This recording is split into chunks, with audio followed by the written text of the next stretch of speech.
Hello friends, welcome back to my YouTube channel.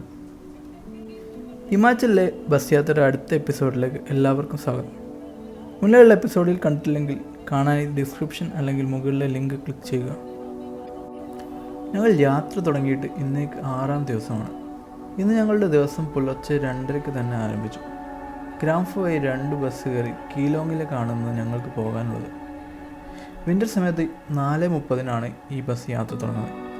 തലേ ദിവസം bus സ്റ്റാൻഡിൽ വന്ന് ചോദിച്ചപ്പോഴാണ് സമ്മർ ടൈമിൽ 3:30 തന്നെ യാത്ര ആരംഭിക്കുമെന്ന് അറിയാൻ പറ്റിയത്.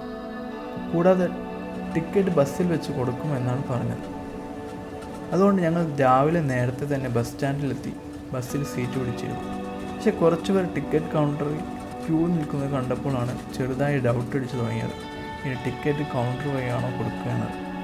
എന്തായാലും ഒരു ധൈര്യത്തിന് വേണ്ടി ഞാൻ പോയി ക്യൂവിൽ നിന്നു. പക്ഷെ അപ്പോഴേക്കും ക്യൂ അങ്ങ് നീണ്ടുപോയിരുന്നു. കുറച്ച് കഴിഞ്ഞ് കണ്ടക്ടർ കൗണ്ടറിലൂടെ ടിക്കറ്റ് കൊടുക്കാൻ തുടങ്ങിയപ്പോഴാണ് പണി കിട്ടിയെന്ന് മനസ്സിലായത്. ക്യൂവിൽ നിന്ന് ടിക്കറ്റ് കിട്ടില്ല എന്ന് ഉറപ്പായപ്പോഴാണ് സ്ത്രീകൾക്ക് പ്രത്യേകം ക്യൂ കാണാറുള്ളത് ഓർമ്മയിൽ വന്നത്. അങ്ങനെ ഫിദയെയും ജിഹാനെയും വിളിച്ച് ഒരു ലേഡീസ് ക്യൂ ഉണ്ടാക്കി. പക്ഷെ അവർക്ക് 2 ടിക്കറ്റേ കിട്ടിയുള്ളൂ. അങ്ങനെ കിട്ടിയ 2 സീറ്റിൽ ഫിദയെയും ജിഹാനെയും ഇരുത്തി ഞങ്ങൾ 2 പേരും നിൽക്കാൻ തീരുമാനിച്ചു. പിന്നെ ഏറ്റവും മുന്നിലുള്ള കണ്ടക്ടർ സീറ്റിൽ തൽക്കാലം ആരുമില്ലാത്തതുകൊണ്ട് ഞാനും വേറൊരാളും കൂടി അഡ്ജസ്റ്റ് ചെയ്തിരുന്നു. കൃത്യം 3:30 തന്നെ യാത്ര ആരംഭിച്ചു. ഇരുട്ടിൽ ആരംഭിച്ച യാത്രയിൽ ഞങ്ങൾ കുറേ ദൂരം ബസ്സിൻ്റെ ഹെഡ്ലൈറ്റിൽ നിന്ന് വരുന്ന പ്രകാശത്തിൽ റോഡ് മാത്രമേ കണ്ടുള്ളൂ. ഒന്നും കാണുന്നില്ലെങ്കിലും ഡ്രൈവർ അത്യാവശ്യം നല്ല വേഗതയിൽ തന്നെ ബസ് ഓടിക്കുന്നുണ്ട്. ആദ്യത്തെ കുറച്ച് ദൂരം മാത്രമേ ടാറിങ് എല്ലാം ചെയ്തിട്ടുള്ള പ്രോപ്പർ റോഡുകൾ ഉണ്ടായിരുന്നുള്ളൂ. പിന്നെ കുറേ ദൂരം ഇതുപോലെ മൺ റോഡുകളാണ് ഉണ്ടായിരുന്നത്. വെളിച്ചം വന്നപ്പോഴേക്കും ഞങ്ങൾ ഹൻസ എന്ന ഈ ചെറു ഗ്രാമത്തിലെത്തി. അവിടെ കണ്ട വീടുകൾ എന്നെ ആകർഷിച്ചത് റൂഫിന് മുകളിൽ ഇതുപോലെ ചെറിയ മരക്കഷ്ണങ്ങളും ഉണങ്ങിയ വൈക്കോലും ഇട്ടിരിക്കുന്നതാണ്. തണുപ്പ് കാലത്ത് വീടിനുള്ളിൽ ചൂട് നിലനിർത്താൻ ഇത് ചിലപ്പോൾ സഹായിക്കുന്നുണ്ടാകാം. ഹൻസയിൽ നിന്ന് കുറച്ചുകൂടി പോയി ബസ്സിൽ കയറി. ഉടൻ തന്നെ ബസ് പുറപ്പെട്ടു. ബസ് അത്യാവശ്യം തിങ്ങി നിറഞ്ഞാണ് ഉണ്ടായിരുന്നത്. പൊതുവെ ഇത്ര തിരക്കുണ്ടാകാറില്ല എന്നാണ് കണ്ടക്ടർ പറഞ്ഞത്. പിന്നെ കടന്നുപോയ സ്ഥലങ്ങൾ മിക്കതും വരണ്ടുണങ്ങിയ പ്രദേശങ്ങളായിരുന്നു. അടുത്തതായി ബസ് ബ്രേക്ക്ഫാസ്റ്റ് കഴിക്കാൻ ലോസാർ എന്ന സ്ഥലത്ത് നിർത്തി. ലോസാർ ഈ ഭാഗത്തുള്ളതിൽ അത്യാവശ്യം വലിയൊരു ഗ്രാമമാണ്. ഗ്രാമത്തിലേക്ക് കടക്കുമ്പോൾ തന്നെ പച്ചപ്പിൽ നിൽക്കുന്ന കൃഷിസ്ഥലങ്ങളൊക്കെ കാണാൻ പറ്റും. ലോസാറിന് അടുത്തുകൂടെ കടന്നു പോകുന്ന സ്പിതി റിവറിനെ ആശ്രയിച്ചാക്കും ഇവിടുത്തെ കൃഷിയെല്ലാം. അവിടെ ഉണ്ടായിരുന്ന ചെറിയൊരു ഹോട്ടലിൽ നിന്ന് ചായ കുടിച്ച് ഞങ്ങൾ യാത്ര വീണ്ടും തുടർന്നു. കുറച്ച് ദൂരം കൂടി സ്പിതി റിവറിൻ്റെ വശത്തുകൂടി മൺ റോഡിലൂടെ മുന്നോട്ട് പോയി. റോഡിന് വശത്തുള്ള കുന്നുകളിൽ കുറച്ച് പച്ചപ്പും നദിയിലെ മഞ്ഞുരുകി വരുന്ന വെള്ളമൊക്കെ നമുക്ക് കാണാം. അങ്ങനെ കുറച്ച് ദൂരം കൂടി മുന്നോട്ട് പോയപ്പോഴാണ് ദൂരെ മഞ്ഞിൽ പുതച്ച് നിൽക്കുന്ന കുൻസും പീക്കിൻ്റെ കാഴ്ചകൾ നമുക്ക് മുന്നിലേക്ക് എത്തിയത്. 14,931 അടി ഉയരത്തിൽ നിൽക്കുന്ന കുൻസും പീക്ക് സ്പിതി ലാഹോർ റീജിയനിലെ ഏറ്റവും ഉയരം കൂടിയ പീക്കാണ്. ഇത്രയും നേരം ഉണങ്ങി വരേണ്ട മലകൾ കണ്ടിടത്തു നിന്നും പെട്ടെന്ന് വന്ന ഈ മഞ്ഞുമലകൾ വ്യത്യസ്തമായ ഒരു കാഴ്ച ഒരുക്കി.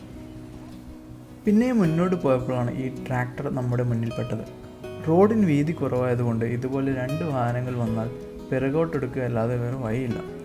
കുറച്ച് ബുദ്ധിമുട്ടിയാണെങ്കിലും അയാൾ ട്രാക്ടർ സൈഡാക്കി ബസ്സിന് പോകാൻ വഴിയൊരുക്കി. മുന്നോട്ട് പോകുന്തോറും കുൻസും പീക്കിലെ മഞ്ഞുമല കൂടുതൽ അടുത്ത് വന്നുകൊണ്ടിരുന്നു. അങ്ങനെ ഏകദേശം 5 മണിക്കൂർ യാത്രക്കൊടുവിൽ 8:30 ഞങ്ങൾ കുൻസും പാസ് എത്തി. ഉയരം കൂടിയ ഇതുപോലുള്ള പർവ്വത പാതകളെ പൊതുവെ പാസ് എന്നാണ് വിളിക്കാറ്. കുൻസും പാസിൽ നിന്നും മഞ്ഞുമലകൾ വളരെ അടുത്തായി കാണാൻ പറ്റും. മേഘങ്ങൾ വന്ന് മൂടിയതുകൊണ്ട് അതിൻ്റെ ശരിയായ വലിപ്പം നമുക്ക് കാണാൻ സാധിക്കുന്നില്ല. അവിടെ ഒരുപാട് ടിബറ്റൻ ഫ്ലാഗുകൾ കൊണ്ട് അലങ്കരിച്ചിട്ടുമുണ്ട്. ഇവിടെ നിന്നുമാണ് വളരെ മനോഹരമായ ചന്ദ്രതാൽ ലേക്കിലേക്കുള്ള ട്രെക്കിംഗ് ആരംഭിക്കുന്നത്. ഇവിടെ നിന്ന് ഏകദേശം 15 കിലോമീറ്റർ ട്രെക്ക് ചെയ്ത് വേണം ചന്ദ്രതാൽ ലേക്ക് എത്താൻ. അങ്ങനെ കുൻസും പാസിലെ കാഴ്ചകളൊക്കെ കണ്ട് ബസ് വീണ്ടും യാത്ര തുടർന്നു. കുറേ ആളുകൾ കുൻസും പാസിൽ ഇറങ്ങിയതുകൊണ്ട് അവിടെ നിന്നും എനിക്ക് സീറ്റ് കിട്ടി. ശേഷം ഞങ്ങൾ പോയ സ്ഥലങ്ങളാണ് ഈ റൂട്ടിലെ ഏറ്റവും മനോഹരമായതും എന്നാൽ അതിലേറെ ദുർഘടങ്ങൾ നിറഞ്ഞതുമായ സ്ഥലങ്ങൾ. കുറച്ചു നേരം മുന്നോട്ട് പോയപ്പോൾ തന്നെ കുറേ അധികം ടെൻറ്റുകളുള്ളൊരു സ്ഥലമെത്തി. അവർ ചന്ദ്രതാൽ ലേക്കിലേക്കുള്ള ട്രെക്കിംഗ് അറേഞ്ച് ചെയ്യുന്നവർ ആണെന്നാണ് അറിയാൻ പറ്റിയത്. ബസ് പോകുന്നതിന് ഇടതുവശത്ത് കൂടി ഒഴുകുന്നത് ചെനാബ് റിവറാണ്. ചെനാബ് റിവർ ഹിമാലയത്തിലെ ലാഹോർ സ്പിതി ഭാഗങ്ങളിൽ നിന്ന് ഉത്ഭവിച്ച് ഹിമാചലും ജമ്മു കാശ്മീരും പഞ്ചാബും കടന്ന് പാകിസ്ഥാനിൽ എത്തിച്ചേരുന്നു. മഞ്ഞുരുകി വരുന്ന വെള്ളമായതുകൊണ്ട് നല്ലപോലെ കലങ്ങി മറിഞ്ഞാണ് ചെനാബ് റിവർ ഒഴുകുന്നത്. പോകുന്ന വഴിയിൽ മലകളിൽ നിന്നും ഒഴുകി വരുന്ന വെള്ളവും ചെനാബ് നദിയോട് ചേരുന്നതും കാണാമായിരുന്നു. ഇടയ്ക്ക് ഞങ്ങളുടെ ബസ് നദി ക്രോസ് ചെയ്ത് മുന്നോട്ട് പോയി. ഈ സമയത്ത് ഒരുപാട് ഉരുളൻ കല്ലുകൾ വയലിൽ കാണാൻ പറ്റി. പലപ്പോഴും വലിയ പാറക്കഷ്ണങ്ങൾ റോഡിൻ്റെ വശങ്ങളിൽ വീണ് കിടക്കുന്നത് കാരണം അവിടെ റോഡുണ്ടോ എന്ന് തന്നെ സംശയിച്ചിരുന്നു. ദിവസങ്ങൾക്ക് മുൻപ് ഉണ്ടായ ലാൻഡ് സ്ലൈഡ് ആകും ഈ പാറക്കഷ്ണങ്ങളെല്ലാം ഇവിടെ എത്താൻ കാരണം. ഈ റോഡിലൂടെ പോകുന്ന ബൈക്കേഴ്സിനെയൊക്കെ ശരിക്കും സമ്മതിക്കണം. കാസയിൽ നിന്നും ഗ്രാംഫ് വരെയുള്ള ഈ ഒരു സ്ട്രെച്ച് സാധാരണയായി 2 ദിവസം എടുത്താണ് ബൈക്കേഴ്സ് കവർ ചെയ്യാറ്. മോശം റോഡായതുകൊണ്ട് മെല്ലെ ബൈക്കിൽ പോകാൻ പറ്റും. ബസ്സാണെങ്കിൽ കുറച്ചുകൂടെ വേഗതയിൽ പോകാമല്ലോ.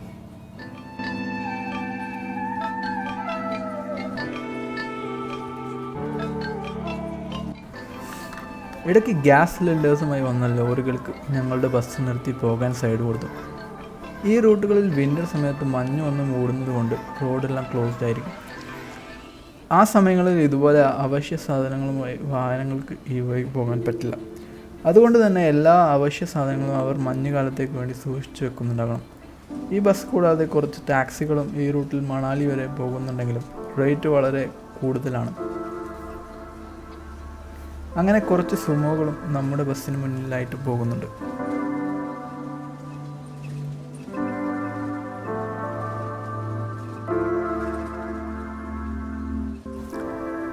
പിന്നെയും മുന്നോട്ട് പോയപ്പോഴാണ് ഈ ആട്ടിൻകൂട്ടങ്ങൾ മുൻപ് ചിത്കുളിൽ നിന്ന് വരുമ്പോൾ ബസ്സിന് മുന്നിൽ പെട്ടതുപോലെ ഇവിടെയും പെടുന്നത്. അങ്ങനെ ആട്ടിൻകൂട്ടം കടന്നു പോകുന്നതുവരെ ഞങ്ങളുടെ ബസ് അവിടെ നിർത്തി. കണ്ടക്ടർ ഡ്രൈവറുമായി ഹിമാചലി ഭാഷയിൽ എന്തൊക്കെയോ സംസാരിക്കുന്നുണ്ട്. അതിനിടയ്ക്ക് കണ്ടക്ടർ ആട്ടിടയന്മാരോട് ആംഗ്യ ഭാഷയിൽ ഒരു ചെറിയ ആട്ടിൻകുട്ടിയെ പുള്ളിക്ക് കൊടുക്കുമോ എന്ന് തമാശ രൂപേണ ചോദിക്കുന്നുണ്ട്. അങ്ങനെ ആട്ടിൻകൂട്ടം എല്ലാം പോയെന്ന് ഉറപ്പുവരുത്തിയതിന് ശേഷം ഞങ്ങൾ യാത്ര തുടർന്നു.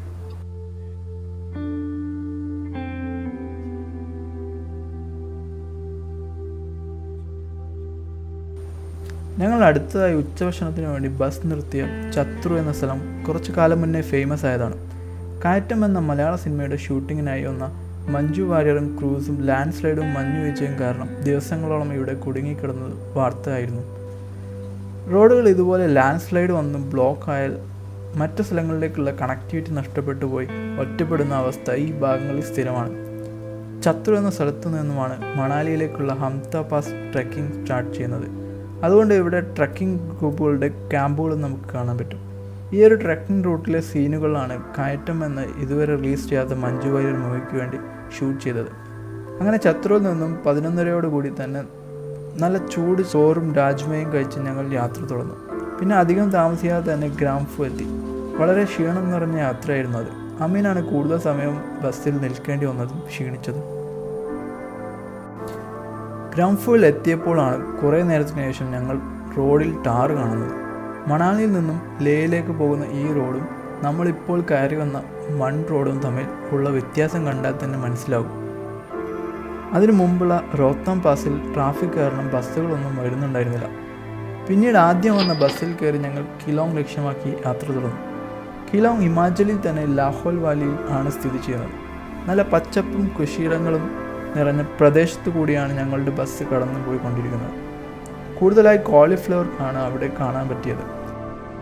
കുറച്ചു നേരത്തെ യാത്രയ്ക്ക് ശേഷം ബസ് കോക്സാർ എന്ന സ്ഥലത്ത് ഒരു ചെറിയ ബ്രേക്കിനായി നിർത്തി. ഇവിടെയുള്ള ഗസ്റ്റ് ഹൗസിലായിരുന്നു കയറ്റം എന്ന സിനിമയുടെ ക്രൂസ് എല്ലാം ചത്രുവിൽ നിന്ന് രക്ഷപ്പെട്ടെത്തിയത്. അവിടെ നിന്ന് അധികം താമസിയാതെ 4 മണിയോടുകൂടി ഞങ്ങൾ കിലോങ് എത്തിച്ചേർന്നു. കിലോങ് ഒരു ചെറിയ പട്ടണമാണ്. ഞങ്ങൾ ആദ്യം പോയത് അടുത്ത ദിവസം ലേയിലേക്കുള്ള ബസ് ടിക്കറ്റ് എടുക്കാനാണ്. കാരണം ഇനി അതിൽ ടിക്കറ്റ് കിട്ടിയില്ലെങ്കിൽ ആലോചിക്കാൻ പോലും വയ്യ. ഭാഗ്യത്തിന് ആ ബസ്സിനുള്ള ടിക്കറ്റ് തലേ ദിവസം 5 മണിക്ക് തന്നെ കൊടുത്തു തുടങ്ങും. അങ്ങനെ ടിക്കറ്റ് എടുത്ത് ഹോം സ്റ്റേ തപ്പി നടന്നെങ്കിലും ഒന്നും കിട്ടിയില്ല. അവസാനം അത്യാവശ്യം നല്ലൊരു ഹോട്ടൽ നോക്കി റൂം എടുത്തു. ഹോട്ടൽ സ്നോ ലാൻഡിൻ്റെ മുകളിലുള്ള റെസ്റ്റോറൻറ്റിൽ നിന്നും നല്ല ചൂട് ചായയും ബജിയും കഴിച്ച് സൂര്യൻ ദൂരെ മഞ്ഞുമലകളിൽ അസ്തമിക്കുന്ന കാഴ്ചയെ നോക്കി അങ്ങനെ കുറച്ചു നേരം ഇരുന്നു. ഇന്നത്തെ യാത്രയുടെ ക്ഷീണത്തിന് ആ ഒരു കാഴ്ച തെല്ലൊന്ന് കുറവ് വരുത്തി. രാത്രിയിൽ അതേ മഞ്ഞുമലയിൽ ചന്ദ്രൻ്റെ വെളിച്ചം തട്ടി പ്രതിഫലിക്കുന്ന കുറച്ച് ഫോട്ടോകളും എടുത്തു. കൂടെ കുറച്ച് നക്ഷത്രങ്ങളുടെ സഞ്ചാരപാതയും. ആ ദിവസം കിടന്നത് മാത്രമേ ഓർമ്മയുള്ളൂ.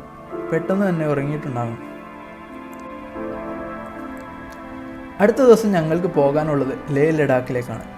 കീലോങ്ങിൽ നിന്നും ഏകദേശം 550 കിലോമീറ്റർ നീണ്ടു നിൽക്കുന്ന ബസ് യാത്രയിൽ 2-3 പാസുകൾ കയറി ഇറങ്ങിക്കൊണ്ട് ഇന്നത്തെ ദിവസത്തിൽ നിന്ന് വ്യത്യസ്തമായി മിക്ക സ്ഥലങ്ങളിലും നല്ല റോഡുകളിലായതുകൊണ്ട് അത്ര ബുദ്ധിമുട്ടില്ലാതെ എല്ലാം കണ്ടും ആസ്വദിച്ചും കൊണ്ട് ഒരു യാത്ര. അതിൻ്റെ വിശേഷങ്ങൾ എന്നാൽ അടുത്ത എപ്പിസോഡിൽ കാണാം. അതുവരെ ഗുഡ് ബൈ.